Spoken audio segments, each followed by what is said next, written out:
Hi, everybody, and welcome back to Picking Teams. Our guest today is Kirk Wagner, head boys soccer coach at St. Pius X Catholic High School here in Atlanta, Georgia. Kirk has extensive playing experience at the collegiate and professional levels, and his coaching career spans over 35 years across high school, club, and collegiate levels.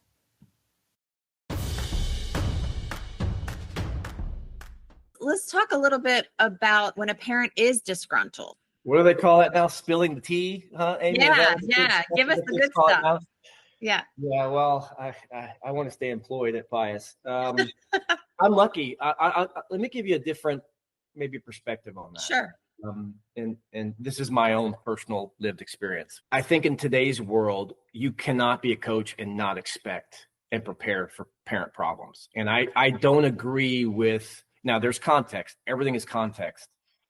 But I don't agree with this unless you are, headed to the MLS or that's your path. Again, context of soccer. You have a professional path or a serious college path. I don't like this era where coaches shouldn't deal with parents. Like clubs, high school, in Pius is not this way. We have an amazing community that I fully expect parents and to have bad experiences at times, hard conversations with parents because they love their kids. Mm-hmm. And this is the most, for most of them, this is the most, precious commodity they have. And there's emotion involved. And, I have my A license in soccer, the highest license you can get. I constantly learn different teaching techniques. I listen to mentors who have nothing to do with the game, but have taught the highest level, whether it's in academia or, even your run-of-the-mill high school teacher. And let's just say this, I think good coaches prepare and should welcome parents and listen, get clarity. You don't have to agree. That's the old maxim of clarity before agreement. But and you've, Amy, I know I think you call it a parent expectation meeting. That's a mouthful, but I'm trying to figure out a different way to say that for myself, because that's a little bit for my small brain to handle. But I think setting expectations for parents is super important. But I hope coaches that are listening will not go right away to say it's the parents. Yes, you have fringes. You have these extreme parents on either end, but most, in my experience, love their kid. They're emotional. They want to have a conversation and they want the why. And I welcome that. And I've had many of them, even at Pius, right, where it's a conversation. And I've had experiences where parents have brought me data. I mean, they went to this Real Madrid, which is the richest soccer club in the world camp, and they were told all these great things. And they have letters from coaches that highly recommend them play high school soccer for your program. And, we all have these stories, right? And yeah. I have my fair share of what I call love letters, which is parents, writing me things that would make most wince. But I don't take offense to that. I don't. I get it. And if I can be the vehicle for you to release that so it doesn't go on your kid, cool. I'm ready for that. Let's have that conversation. Because what it turns into, if you listen to the parent and you completely disagree with what they're saying, once we get past this subjectivity piece and we just look at where we're at and they hear you're at, most of the parents I deal with are like, I don't like it at all, but I get it. Yeah, and we can respectfully agree to disagree. Absolutely. And I hear that. And Amy, you probably too. It's funny. Recently, I had a love letter I received, and it was a parent that it was a preseason game. The game hadn't even started, but because their player wasn't on the field, their son wasn't on the field, I got a text message immediately saying how unfortunate Pius was to hire me, and it just ran the gamut, right? And I didn't think anything of it other than, okay, I get it. But the game hadn't started, and this kid ended up being a key. The irony is the kid was a key piece of what I was doing. I didn't need to see the kid. Mm-hmm. I didn't need that. The parent didn't know that, but and it turned out that the kid had a great season with me. But I shared that with fellow coaches at Pius, and it was hilarious. It was so innocuous compared to what they had. I Oh, mean, wow. oh my God. I mean, one of the coaches, who I won't mention, sent me a diatribe. It was like a 12-page. I mean, it was more than a love letter. It was, every page was just dripping with just vapid comments that were amazing, but hilarious too. Like, as if their daughter was in this case, a non-pious kid. This was a former school I used to coach at, and this kid, he was ruining her career of being the next MLS superstar. Yeah. And so what you learn when you share is that there's emotion involved in coaching in the game. I don't come from the camp that you eliminate that emotion. I want parents to feel. I want parents to love their child. I want coaches to feel and my players to feel, but have context, right? Let's have a conversation to make sure we're saying the same thing. And then if we can walk away disagreeing, that's okay. At least we're clear. And that's really helped me because ultimately it is my responsibility. And ultimately I will lose my job if I don't do it right. Yeah. And I'm okay with that because I have principles I believe in. And that's sometimes hard, even in high school, which, as with any endeavor that I think I've taken on, I give it everything. But I do it within context. And in high school, my job is more than just winning a soccer game, right? We are, I have a mission and value statement I've got to follow as an employee of the school. And I believe in, by the way, right? And that is very much a part of my program. And if I have accomplished that by imposing some of that within my players, I feel like I've done my job. And parents don't always see or understand that, right? But I've never had an experience yet to date where a parent didn't do it because they love their child. They did it because they love their child, and the emotion got the best of them. And once we have a conversation, they still may not like me or still like what I've done, but we were clear, and the kids almost never ever walk away from that situation and say coach was wrong. Right. Well, a lot of times when a parent sends you a love letter, first of all, I love that you call it a love letter. Love it, love it, love it. It's complete reframing. And I wish that I had talked to you probably 20 years ago, because I cannot tell you how many times I called it hate mail, right? And I can't tell you how many lost nights of sleep I had because of hate mail. And if I had just reframed that to be, oh, look at this nice love letter I just got from one of these parents, maybe I would have slept some more over those years. Because it could get very personal, Amy, right? They get very personal and very deep. personal. It does make you check yourself and what. That's right. How you feel, right? I mean, it does hurt sometimes. Yes, it hurts a lot. A good coach recognizes that each individual on the team has their own personal journey that they're going through, and is able to help them through that personal journey. No matter how many student athletes you have on a team or how many players you have on a team, they're still able to recognize the needs of each individual. That's a good coach, right? And so when you receive a hate mail or a love letter, when you receive a love letter from a parent, it really hurts, because good coaches are truly trying to connect with each individual at where they are. And so what I would say is, we're on this love letter topic, if parents, hopefully this can resonate, because, I'll say one other thing too. Before I had kids, the love letters that I got, I was like, this parent's crazy, right? Now that I'm a parent, I can relate. There have certainly been moments where I'm like, I'm going to fire off this email and I'm going to tell them how much I know. And I can't believe that this, person is treating my child like I get it. It comes from love for your child, just like you're saying. All of that comes from love. But what I would recommend to parents is that they take a minute to breathe, first of all. Never send an email or a text message on the fly. Always write it. Let it sit for 24 hours at a minimum. Read it over again. Remind yourself the coaches aren't paid very much. They have other jobs, that they have families. They are human too. Extend grace, and then decide if you really want to send that email message, make that phone call, whatever it is. So sit on it for a minute. Nothing has to be handled within that moment of rage that you're feeling.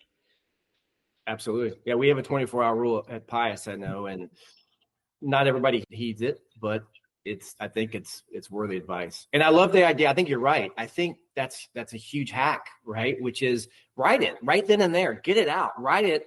Don't put the name on the email or write it on paper, whatever your format of communication is. Go to a room and scream it out, whatever it is. Go ahead and go for it. Let that out and have a go.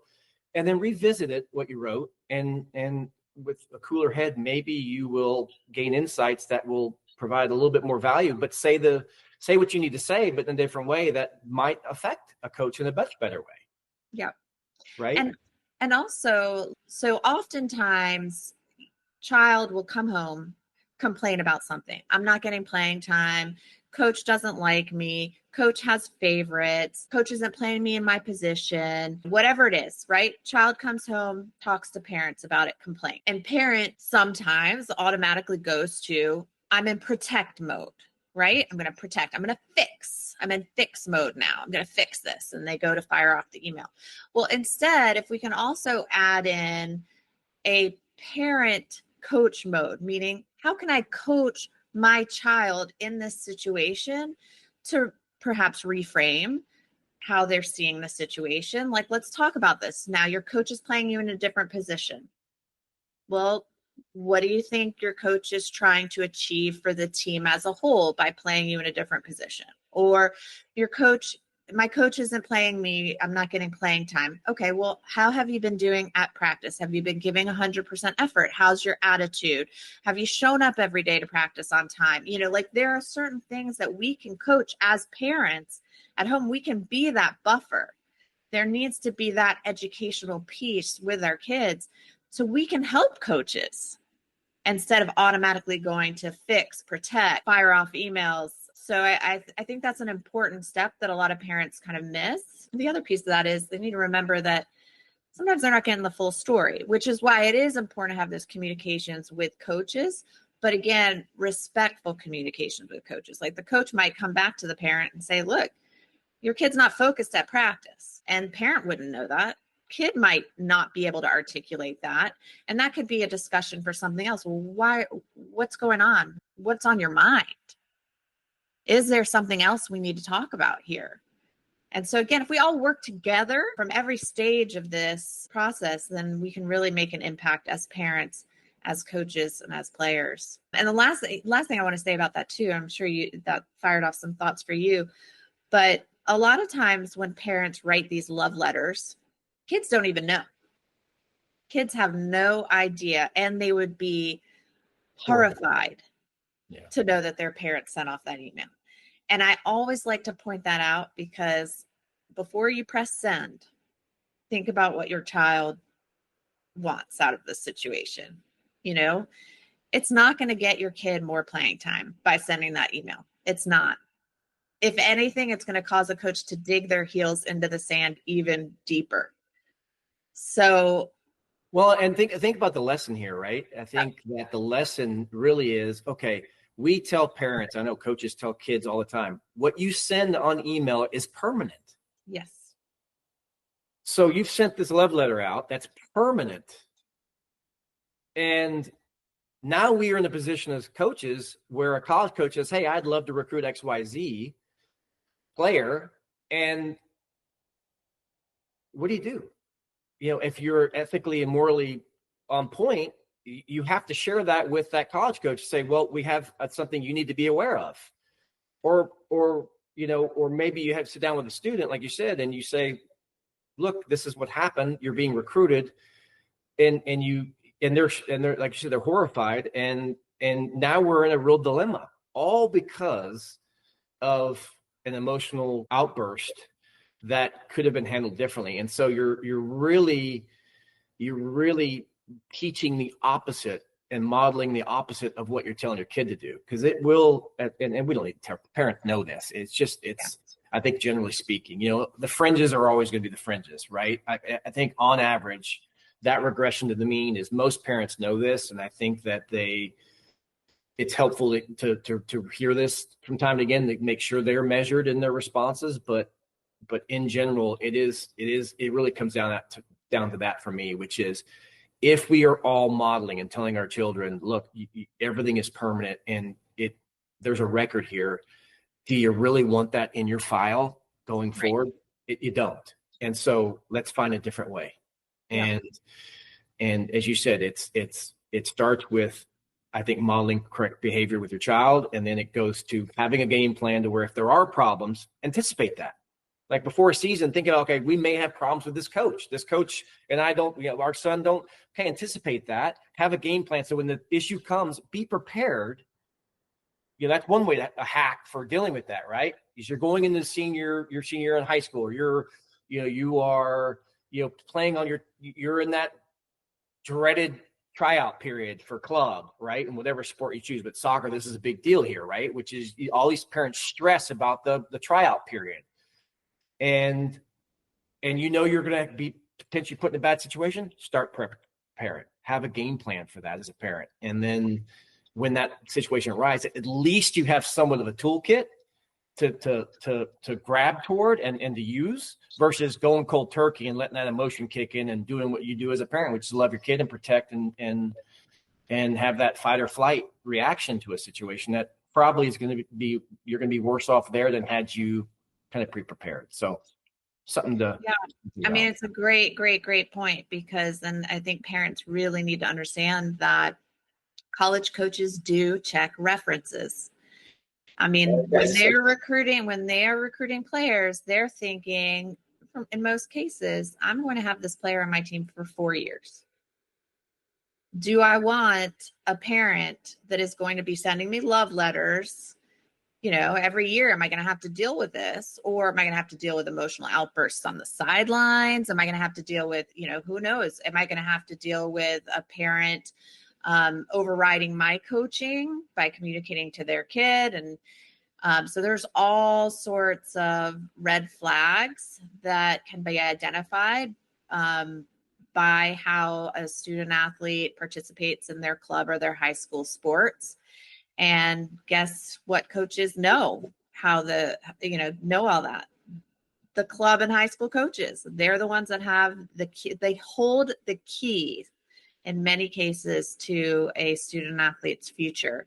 And so, your behavior is really important, parents, really, really important for your child's future. Can we build on this real quick, Amy? I got two thoughts. One is, I reference your listeners to the podcast you did with I may get this wrong, so correct me, but I believe she coached at Virginia. She's the hitting coach. Yeah, CJ. Coach CJ. I loved the moment in the podcast where she talks about going out, I believe, to Colorado to see a kid, and she was there to see the player, and what she witnessed was a child parent. I won't give it away because I want them to listen to your podcast, but a situation that one moment, done. Like, that was it. No longer recruitable, right? Yep. Because she's not going to deal with that. So that's kind of one thing I'd like your listeners to think about. Another thing I think that might be helpful to your listeners is, I was recently at a showcase, a game where there were college coaches there for soccer, and some big schools. And one of the coaches I got to visit with, we were just kind of, as we say in Texas, kicking the tire. And I wanted an answer to something, which was, why do I see so many older players playing in college? Like, I don't get it. Like, I watched recently high school players who went on to play Division I, and they were, Clemson was in town. Two of them were at Georgia State. And I went to the game and the lineup and everything. I see they have a graduate student. There's a man on the field who's like 26 years old playing college soccer. Personally, for me, totally against that. I don't get that. Personally, if I had the power, I would prevent that. I don't, that's not what college athletics to me should be about, but I digress. The point is, we're talking about that. He said, well, we're just not going to recruit many freshmen. I mean, you have to be national team or top level for us to give you, for the big schools, right? Mm-hmm. To give you money. We're not. And I was like, why? And he said, we're not going to take a chance on a freshman. Mm-hmm. I mean, even if we do our due diligence, even if we know the kid, the family, what have you, it's just too high of a risk. And most of these college coaches at the higher levels want to feed their family. They have a great life. They are actually making good money. They have a great situation from a coach's lens. And they're not going to take a chance on a freshman that is an unknown, whereas a graduate student is known. Yep. Right? They're going to take a chance on a foreign kid who's a little older, comes over, because the reality is that it's less risk. And so digest that for a minute. Here you have a situation where it's already difficult for these parents who have kids who, now let's talk about the ones who are actually going and have a chance to play in college, right?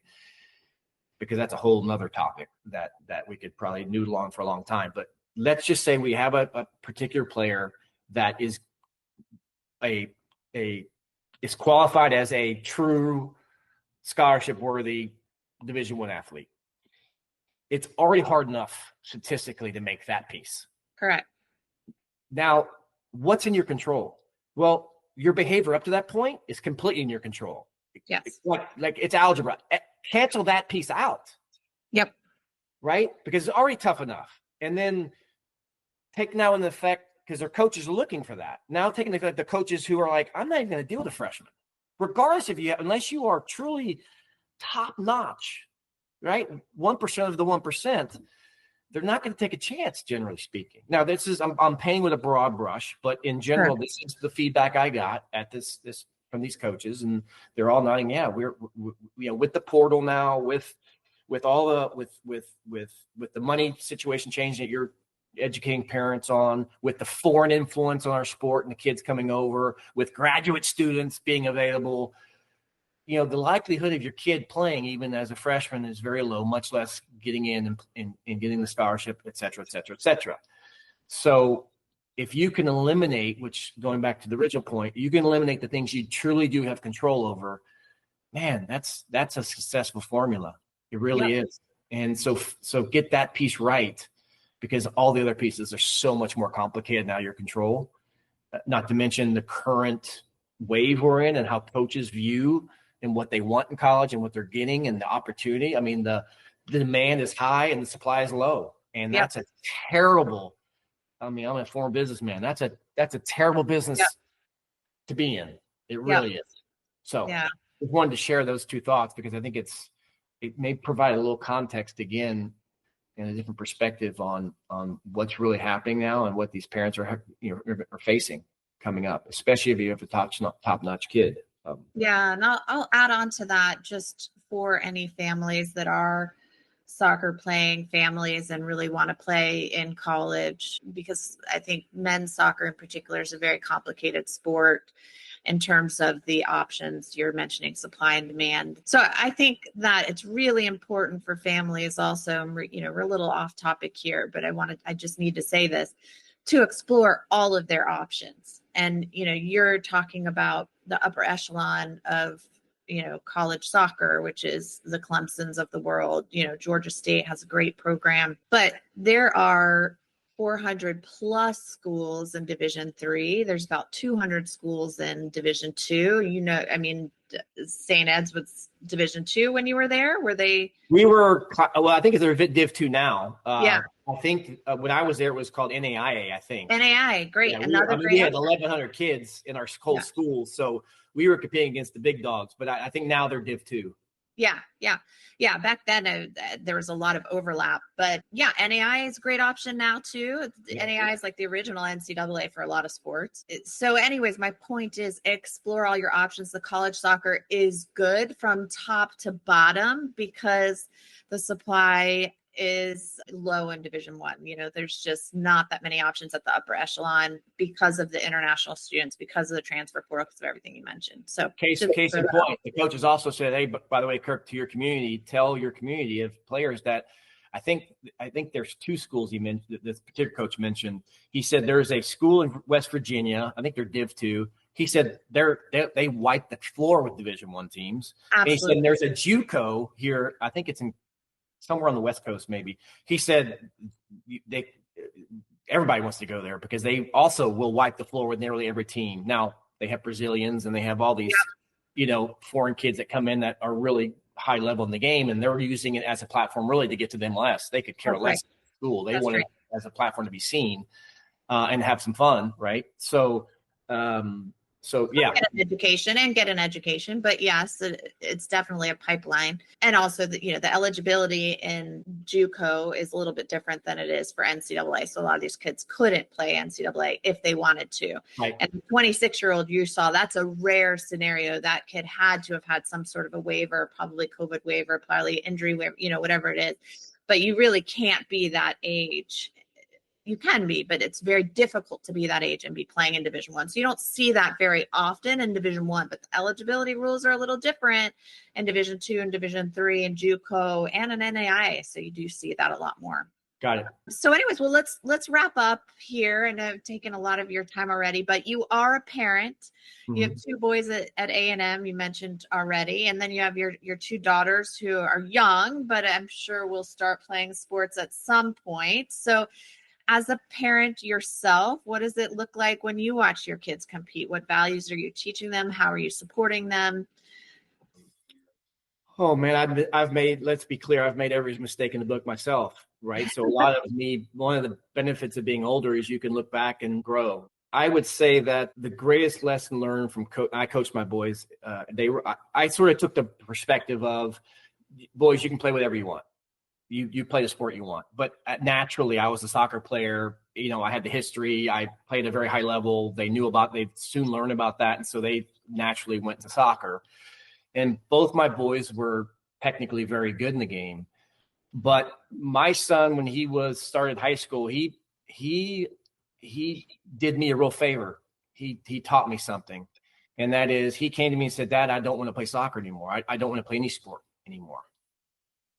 And I remember having to pause and catch my breath, because it was like what probably happened over this past Thanksgiving holiday, where grandma had the china out and some kid threw it on the floor and shattered it all over the floor. I mean, the shards of porcelain of my career for my son were on the floor before me. And I didn't, as a coach, I knew I couldn't show emotion or really react right away. I just said, "Okay, son, let's, you want to talk about it?" And he said no, and kind of carried on.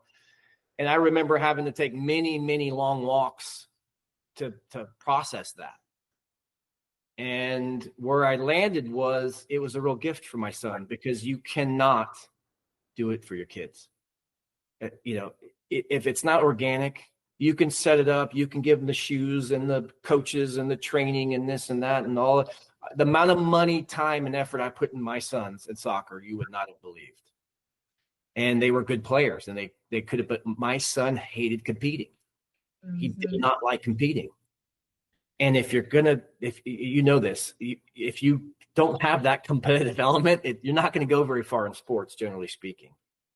Yeah. And that was great. It was a blessing, because he did that on his own. He had the courage to come tell me, and our relationship completely changed. It was great. And I had to find new avenues, because what I was realizing was, I had these dreams and wishes suppressed. I didn't also share with them, but that's what drove me a lot.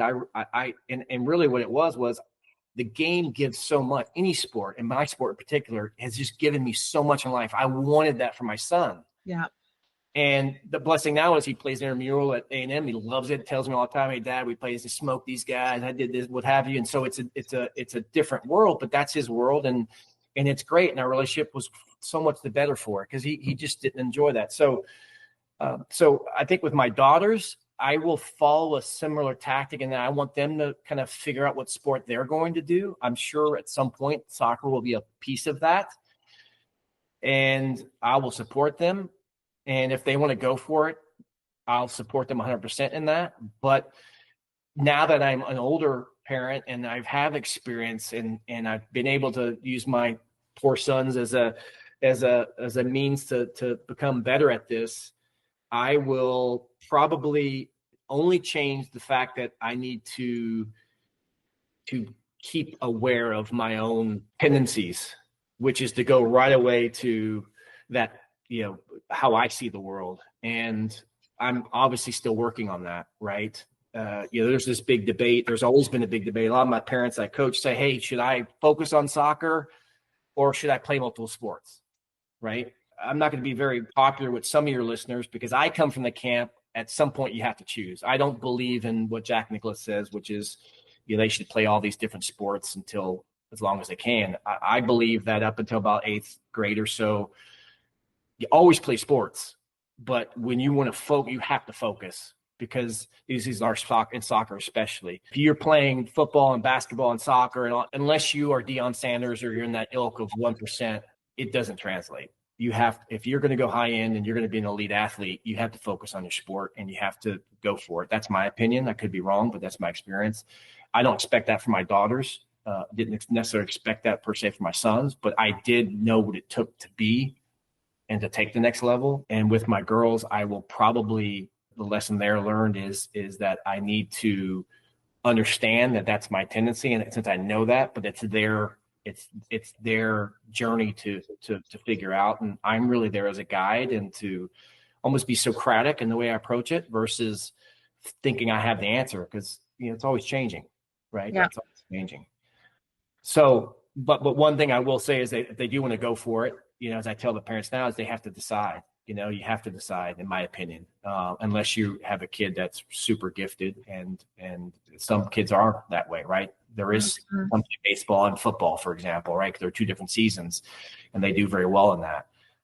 Soccer is just a different sport, and it's kind of like golf. Most kids have to.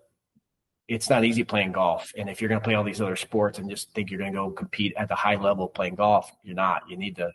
Right. It takes it takes time. So a bit of a rambling response, but my girls can benefit from the lessons learned, my boys. And if they want to go for it, I have some new ways to approach that, and hopefully they'll benefit from it. Yeah. Well, thank you so much for sharing that journey to self-awareness with your parenting. I think that's really helpful for other parents to hear. Lots of broken shards on the ground there. Yeah. Broken porcelain on the ground. Yeah. But what I want to point out too is, and this is for parents too, that like, it's okay. And you figured this out, like your older son, he's like, I'm not competitive. I don't want to do this, but playing sports is part of living a healthy lifestyle. And that is what you were able to support your son to do, as shown by him playing intramurals now at Texas A&M. So when parents say to me, look, my kid doesn't want to play anymore, I'm like, okay, great. Your kid doesn't have to play at that level anymore. Right. But they need to be doing something active as part of a healthy lifestyle. And there's plenty of recreational opportunities. We have become in this country so obsessed with success and making it to the next level, and we'll throw so much money at it to get to that next level. We're losing sight of the purpose of sports, and that is for exercise and fitness and community and joy and all of these other things. And that doesn't necessarily equate with being at the best level all the time. Only a small fraction of kids are supposed to make it to that next level. And I know we're all trying to get our kids there, or at some point we think we are, but that's not always the recipe for success. So I want to point that out. Well, it's a business, Amy, right? Unfortunately, it's a business now. Yeah. Yep. Absolutely. I mean, you had the coach on as well. She was definitely a veteran coach. I remember she, I think, played at Tulane. She was basketball, coached at all different levels. She was also part of the Women's Association. Yep. That's a great podcast to listen to, because her forewarning of what's happening in sports is spot on. It is a business.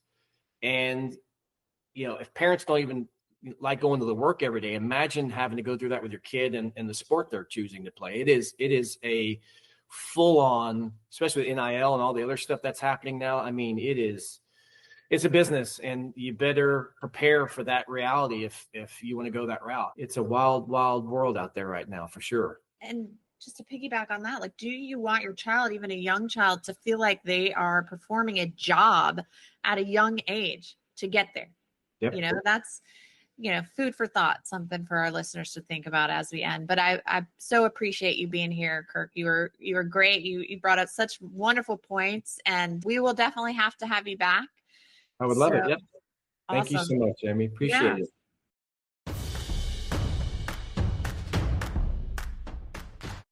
Do you want to learn more about how to positively parent your athlete? Check out my new ebook called Let Them Play. You'll like it. It contains more no-nonsense tips for parents like you, available on Amazon for your Kindle or on my website via PDF or EPUB.